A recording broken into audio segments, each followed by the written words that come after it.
Speaker to join us, Damir Avdic, Senior Embedded Software Engineer at HTEC. We'll dive into the craft of embedded engineering, where software meets creativity to build the smart devices shaping our world. The floor is yours. Who am I? I'm Damir Avdic. I'm Senior Embedded Software Engineer in the HTEC. I'm working in the automotive industry. I'm working on the functional safety, Azra mentioned that, and the cybersecurity. And in general, I'm, pursuing my Ph.D. in those two studies. My presentation will not be funny, because embedded engineering is not fun. It is fun until somebody dies. Yeah, but if somebody dies, it's not funny anymore. So does anybody of you know what is the embedded system? Come on, guys, you are all engineers here. Somebody, okay, any system that have the brain or the CPU and have some external communication or internal communication can be, the embedded system. In general, you have it in your hands. Your mobile phones are embedded systems, and they are a little bit complicated, but in the functional safety, for example, where we are working, it's not complicated by the hardware, it's complicated by the software. But in general, what we are doing, we are developing the software for those hardware. And hardware can be, tailored for the specific purpose. You have the hardware for a general purpose. You have, for example, your PCs, your notebooks, etc.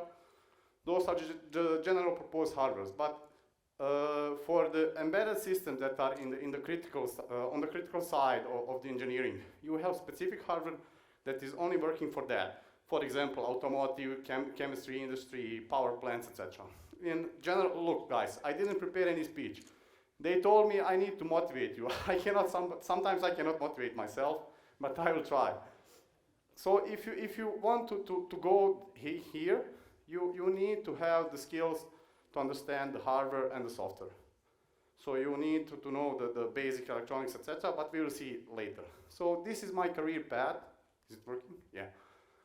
How I started, I was in your age sometimes, long times ago. And I started as a C# developer, and we worked with some Windows application stuffs, etc. Honestly, I didn't like it. They moved me to the PowerShell stuff. Do you know what is PowerShell? Go.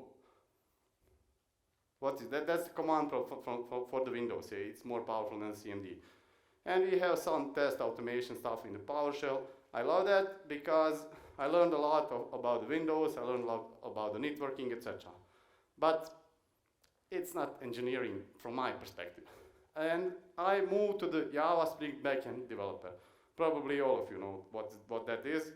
And I was working in the most toxic environment in the whole world, and I didn't like my job, I didn't like the environment, and I knew C and C++, and I was thinking, okay, where I can apply those stuffs, where I can apply the C and C++. That's the real world. The real world for that is embedded engineering. It's everything applying the C and C++, skills. But those are the really hard language to learn. And in general, because I didn't like that Java Spring backend development, I started my cybersecurity courses. That is, I don't know, before 6 or 7 years, something like that. So, if you want to master the embedded engineering, you have the hardware. Hardware is a body. If you don't have the software, you don't have the soul. So in general, to know how to do this, you need at least basic stuff for the circuit design, for passive electronics, active electronics, etc. You need to know the tuning those stuffs to work properly. You need to know some of the testing stuff. Of course, I'm not saying that you as an intern or a junior must know this. But at least you should know some basic stuff here. And there is some complex component designs like CPUs, memories, etc., sensors, etc. But for the software, on my side of perspective, what I'm doing, we are, you have a lot of stuff, what you can do there. You can do the firmware development. Do you know what is the firmware? That's the software that is working on your, small devices, for example, for your television in the houses. And in general, low-level programming, that's the really cool stuff. I'm working with that, and I love it. Real-time development, this is, Low-level programming, but on the higher level, yeah, that is what I'm telling. If somebody dies, it's not funny anymore. Of course, you can be tester, and you must know some of the debugging stuff. I'll be pretty short for this session, because they told me, okay, you must be sure that you have 20 minutes. Okay, sorry. So, what skills do you need for this stuff? Does anybody know of you, is anybody used C or C++ in your studies? You use that and you don't know what is embedded engineering. Okay, really, really cool stuff. Thank you for that. And in general, those are two of, how to say, most complex, but not most complex, but one of the complexest languages that you should use in the embedded engineering. And if you want to start in general, I would recommend to start with a C. Because C++ can be so hard that you will spend weeks or days debugging it. It's, how to say, it's insane. It can be really insane. So those are, the low languages are first skills that we are, how to say, want to have in our company. When you go to the interview, we will ask you, but those are the basics questions. At least you should know, I don't know, memory management, what are the pointers, what is the size of the pointer, I don't know, some C++ object-oriented programming emphasis. Do you know what is that? What is the object-oriented programming? Guys, you are engineers. You should know that. Not raising hand. Okay, cool. And in general, when you go a little bit lower of that, you can see here what are the required skills, what are the recommended skills, and what possibilities where you can work. You can work literally anywhere, in any subject matter today. Yeah, there is no anything that doesn't have some smart device. Imagine, do you know anything that is unsmart today? It's not smart today. I don't know, honestly. What? Hammer. There are smart hammers, trust me, that they are counting how many times you push. There are smart hammers. And by that, you should know, by the C and C++, you should know about CPUs, but those are the low-level CPUs. There are RISC and CISC types, at least learn that. Beside that, you should know, and what is really critical, I'm asking that on the interview, that's memory management in the C and C++. Or when you declare variable, where that variable is it going on the RAM, on the ROM, how compiling process is working. This is another really great question. What are the peripherals? Has anybody heard about this? On the microcontrollers, you have some, they are called peripherals. Those are the hardware devices that are, how to say, communicating with the external world. Yeah. On the communication side, you have the serial peripheral interface that is most used, and when you use your phone, for example, everything is going through this, trust me. You have high-level, how to say, protocols. You have network protocols, I don't know, TCP, IP, UDP, etc. But when your CPU is, how to say, going to take that information, he's using this SPI UART I2C or some other low-level protocol that you should program if you come to be embedded engineer. Of course, there are a lot of sensors that you should know, and there is a, I will say, must-know skill. Probably you know what is the software debugging, but can somebody, how to say, tell me, sorry, what is the hardware debugging? Do you have any ideas? That's the good one. Okay.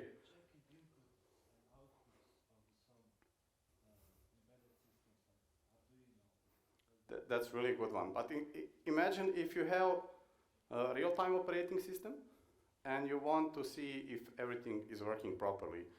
You must know that in the RTOS or real-time operating system, you cannot put that debug breakpoint and debug it. It will not work.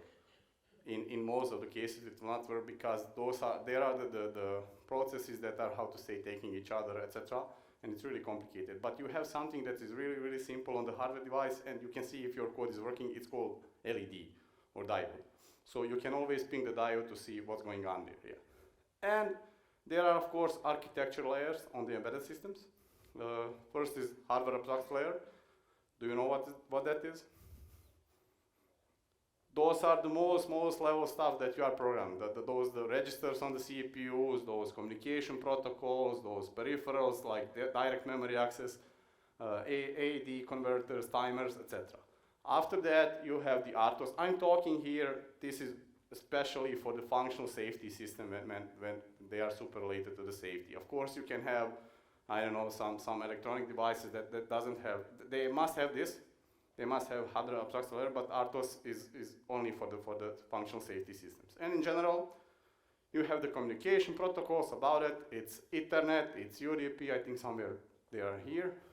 You have the TCP, IP, and there are companies that are, how to say now, bringing us so some new protocols that are custom for their side, like Siemens IO, PCUA, etc. Yeah? It's level above. But please, if you want to be embedded engineer, if you want to program some embedded devices, if you want to be crazy and work with the C and CPU, yes, you must be crazy to do this.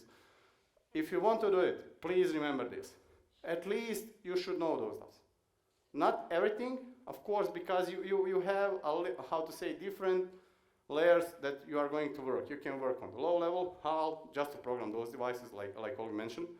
But you can maybe work on the middleware. You have some, I don't know, operating system or some applications, and you will just work with the C++ and be woo. And in general, of course, you should know the sum of unit testing and how code works, and if you change something, what that code is doing. Yeah. So where can you work with the embedded engineering? There is, like I mentioned, there is no industry that doesn't have some smart devices. Yeah. But we in HTEC, I think that we are most powerful embedded company on the Balkan. Honestly, we have 600 and more embedded engineers. So all of those we have in our company. But in general, the embedded devices are future. Everybody talks about AI. AI is everything today. I don't think so that we have real AI. We have machine learning, honestly. Yeah. There are the differences between that. But imagine how AI works. AI must have brain. AI must have chips. So in general, AI is how to say set of some statistical algorithms on really expensive hardware. That's my opinion. And if you want to develop AI, and real AI, not those click me and give me something, that's not AI. I'm talking about real AI when you are, how to say, using the bias theorem or something, some complex algorithms to get the data. You at least should know how hardware works, because optimization is everything here. And people want to optimize Python code on the hardware. That's not possible, honestly. You can only optimize on those two levels, C or C++, probably C++ because C is a little bit older. Yeah. So even if you want you can be embedded engineer in the AI. We have that even.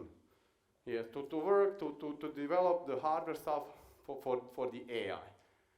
And I will talk a little bit about projects where I worked and where I'm working now. So I think, as I mentioned, on the Scania they have some smart vehicles, trucks, etc.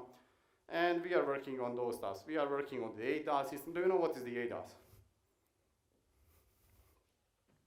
Autonomous driving assistance systems. Yeah. So those are those new stuff that you put your hands off the wheel and car is driving. Yeah. Those are, for example. Do you know the at least level of the autonomous driving systems? You have L2, L2 plus, and L3. L3 is, how to say, for today, but yeah, I'm getting the time is, how to say, running. But nevertheless, we are developing the ADAS systems, and the last project that I worked, we write some acceptance tests for the cars that are running on the road by itself, and it was funny, but a lot of the stuffs are not working because car is really complex system. There are, I don't know, million lines of code. And you should know a lot for the hardware, for the physics, for the mathematics, and for the programming to do something. At least if you want to be in the automotive sector and work on this, how to say, next generation vehicles, learn the AutoSAR architecture. Yeah, it's some framework. It's not how to say some complex math or something like that. It's just framework how we are working. And the last project that I'm working now, you can see this is on my hand. We are working on a driver monitoring system which will be presented on the Aware to All Horizon project on the embedded world. Do you know what is the embedded world at least? That's the highest or biggest conference for the embedded devices in general. And we are, what we are doing, we are developing some, monitoring system for our biometric signals. This is the device that we are using, this emotibit. And we are getting the signals from our skins and our heart rate and our ADA, etc. Pushing that signals in our AI algorithms, and that the algorithms will, tell us if we are nervous, should we put hands on the wheel, should we slow down, should we take a rest. I know that there are the systems that are doing that now, but ours is a little bit advanced because we are using the biometric systems, and we are using 2 cameras here for the faces. So it will be presented on the embedded world, and that AI algorithm is not too complex. When we are talking in general on the AI, you must be aware when you are developing in the automotive anything, you don't have so much power. You don't have any server that have 1,000, PCUs, CPUs, other. You have some small devices, some small embedded devices, and AI will work on the premise, on the chip. So you should, know the hardware and that AI algorithms, how to work on that hardware. You don't have always connection on the car. So you need to use that on-premise solution here. So small solutions that will be really powerful to engage AI and to provide the feedback for the driver. And in general, I told you I'll be short. So embedded is not the future. It's not the past. It's not the present. It's everything. Trust me. The embedded will not die. Everything can die. You see that AI is now replacing the back-end engineers, front-end engineers. I don't like it, but it is what it is. But if you want to work in this field, AI will never replace you. Trust me. Ask him about some complex stuff on the hardware and the software level, and you will see that those sensors are like script kiddies here. So if you want to be here, go in. If you want to ask something that is not clear for you, I'm here. If you have time for questions, it will be really cool. No. Okay, that's more or less it. I didn't have too much time, sorry guys, but it is what it is.